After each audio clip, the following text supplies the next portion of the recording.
You skinned your knee, or lost something that mattered, or felt genuinely overwhelmed, and the response, however gently intended, was some version of "you're fine, it's not a big deal," or "stop crying."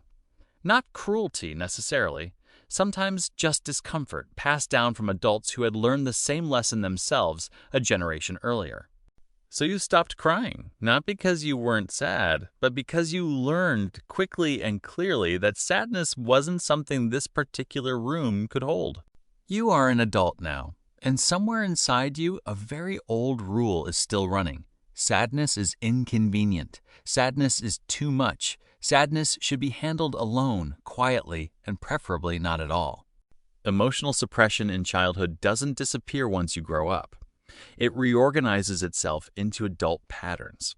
Patterns that can look from the outside like independence or resilience, but that often carry a much heavier cost than they appear to. Welcome back to Milky Way Psychology. Today we are going to break down 6 struggles only people who weren't allowed to be sad as children truly understand the psychology behind each one, and what it actually takes to finally give that old sadness somewhere to go. Stay until the end, because the final struggle is the one that ties every other one together.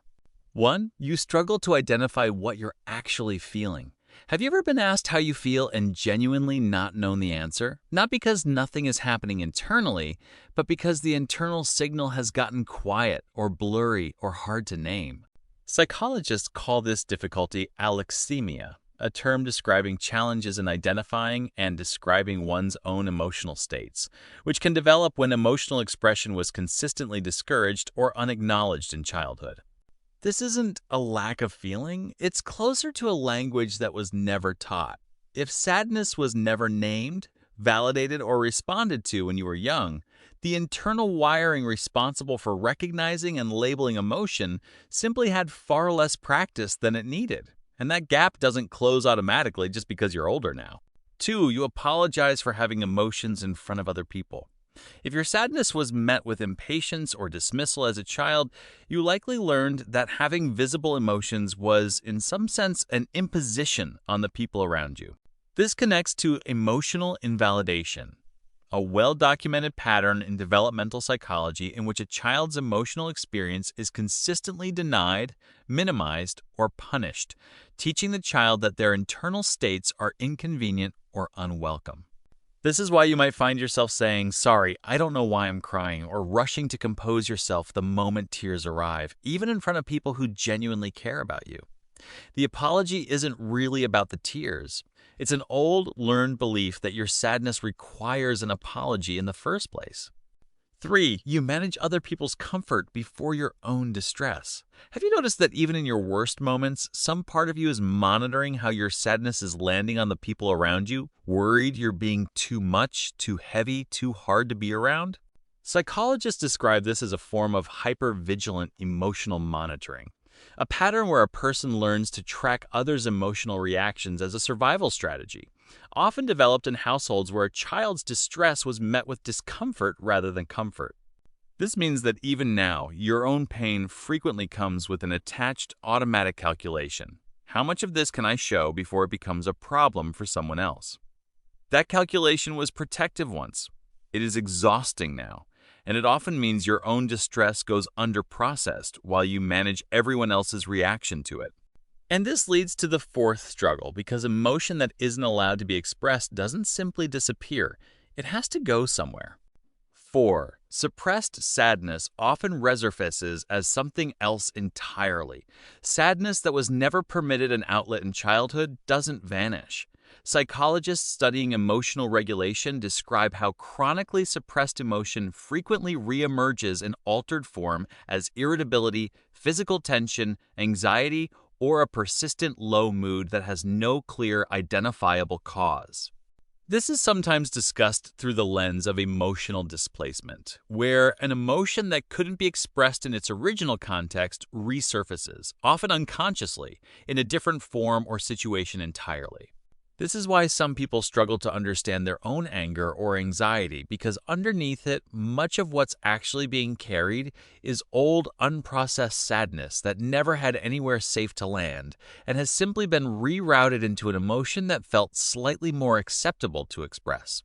5. You find it difficult to comfort yourself when you're struggling. If comfort was rarely modeled for you as a child, if no one demonstrated what it looks like to sit gently with someone else's pain, you may have grown into an adult who genuinely doesn't know how to offer that same gentleness to yourself. Developmental psychologists connect this to disrupted self-soothing capacity, a skill typically built through repeated experiences of being soothed by a caregiver during early distress. This is why, in your hardest moments, your internal voice might sound more critical than kind. Get over it. Stop being dramatic. Why are you still upset about this? You are not being cruel to yourself on purpose. You are likely repeating the only response to sadness you ever consistently saw modeled. 6. Allowing yourself to feel sad now can feel oddly dangerous.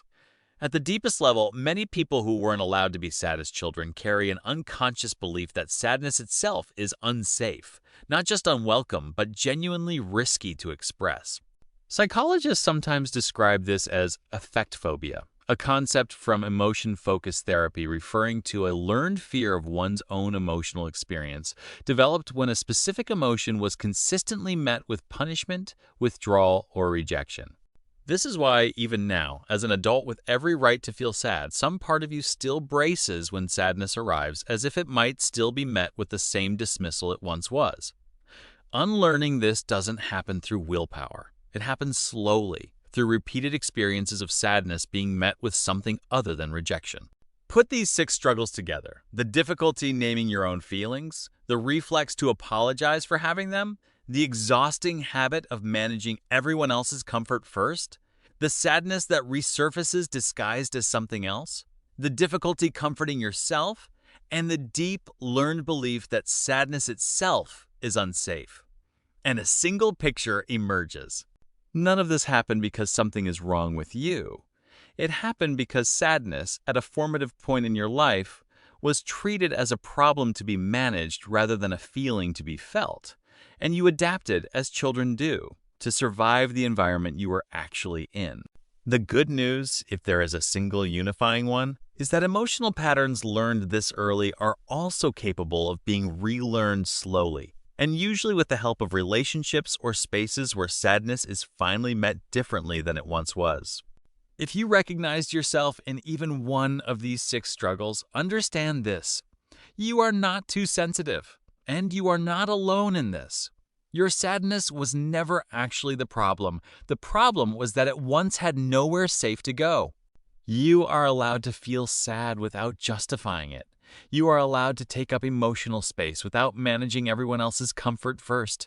And you are allowed, finally, to give that old, unheard sadness somewhere real to land. Thank you for spending this time with Milky Way Psychology. If this described your childhood, share your story in the comments. You would be surprised how many people in this comment section grew up exactly the same way. So, for now, goodbye!